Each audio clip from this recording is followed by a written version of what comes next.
السلام علیکم۔ شروع کرتا ہوں اللہ کے نام سے جو نہایت مہربان اور رحم کرنے والا ہے۔ کوڈ 2900 کویسچن نمبر 17 ریاض الصالحین کی روایت کی روشنی میں لیلۃ القدر سحر یا روز کی افطار کے فضائل پر نوٹ لکھیں۔ ریاض الصالحین کی ایک مشہور کتاب ہے جو قرآن و سنت کے مستند دلائل پر مشتمل ہے اور مسلمانوں کو نیکی کی ترغیب، اخلاقی تربیت فراہم کرتی ہے۔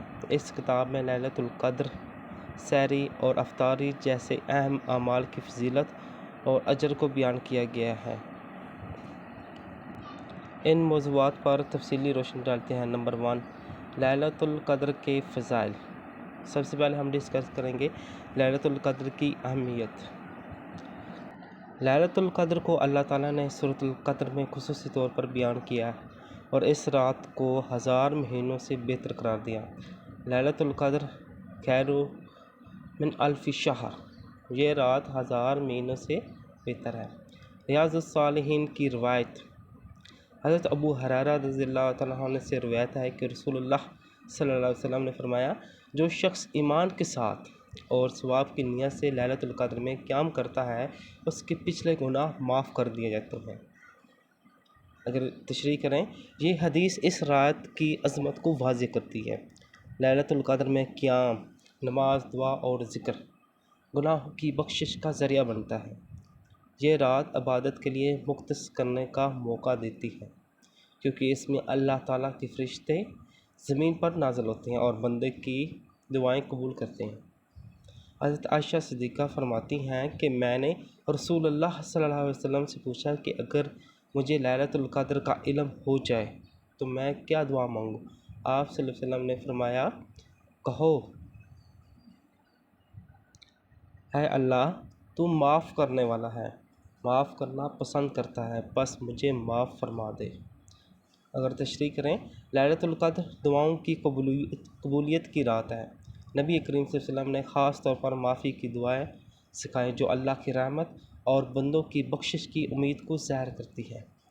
نمبر 2، سحری کے فضائل۔ سحری کی اہمیت۔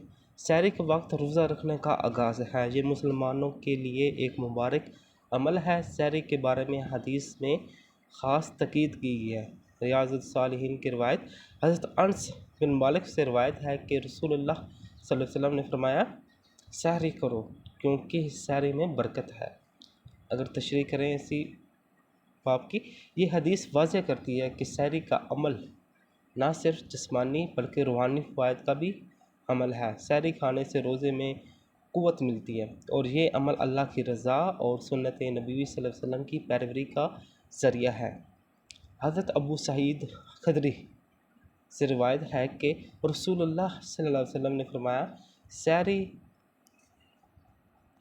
سراسر برکت ہے، اسے نہ چھوڑو، اگرچہ پانی کا گھونٹ ہی پی لو، کیونکہ سحری کرنے والوں پر اللہ اور فرشتے رحمت بھیجتے ہیں۔ اگر اس کی تشریح کریں، یہ روایت سحری کی روحانی اہمیت کو ظاہر کرتی ہے۔ سحری کرنا اللہ کی رحمت کو حاصل کرنے اور فرشتوں کی دعاؤں کا سبب بنتا ہے، خواہ کھانے کی مقدار کم ہی کیوں نہ ہو۔ نمبر 3، روزے کی افطاری کے فضائل۔ افطاری کی اہمیت۔ افطاری روزے کے اختتام کا وقت ہے اور یہ وہ وقت ہے جب روزے دار کی دعا قبول ہوتی ہے۔ نبی کریم صلی اللہ علیہ وسلم نے فرمایا، افطاری میں جلدی کرنے کی تلقین کی ہے۔ ریاض الصالحین کی روایت۔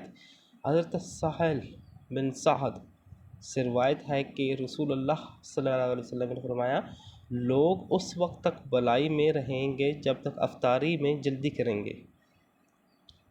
یہ حدیث افطاری میں جلدی کرنے کی فضیلت کو بیان کرتی ہے۔ اس عمل سے امت مسلمہ سنت نبی صلی اللہ علیہ وسلم کی پیروی کرتی ہے اور اس میں اعتدال اور شریعت کے اصولوں کی پاسداری کا اظہار ہوتا ہے۔ حضرت ابو ہریرہ فرماتے ہیں کہ رسول اللہ صلی اللہ علیہ وسلم نے فرمایا، روزے دار کے لیے 2 خوشیاں، ایک خوشی افطار کے وقت اور دوسری خوشی اپنے رب سے ملاقات کے وقت۔ افطاری کے وقت خوشی کا مطلب اللہ کی نعمتوں کا شکر ادا کرنا اور اپنے روزے کی تکمیل پر مسرت حاصل کرنا۔ دوسری خوشی قیامت کے دن اللہ تعالیٰ سے اجر پائے گا۔ حضرت عبداللہ بن عمر سے روایت ہے کہ رسول اللہ صلی اللہ علیہ وسلم نے فرمایا افطاری کھجوروں سے کرتے، اور اگر کھجور نہ ہوتی تو پانی کے چند گھونٹ ہی پی لیتے۔ مجموعی فضائل نمبر 1، لیلۃ القدر۔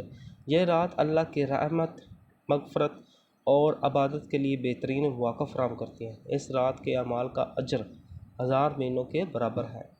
نمبر 2، سحری۔ سحری مسلمانوں کو جسمانی توانائی کے ساتھ ساتھ روحانی برکت بھی فراہم کرتی ہے۔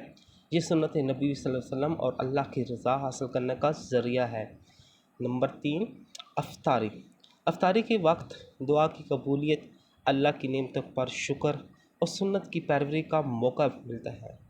یہ وقت بندے اور رب کے درمیان قربت کا لمحہ ہوتا ہے۔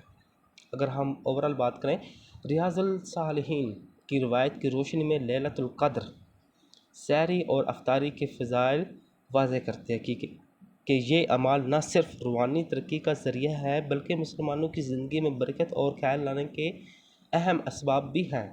ان اعمال کو حدیث کی روشنی میں انجام دینا سنت نبوی کی پیروی اور اللہ کی رضا حاصل کرنے کا بہترین ذریعہ ہے۔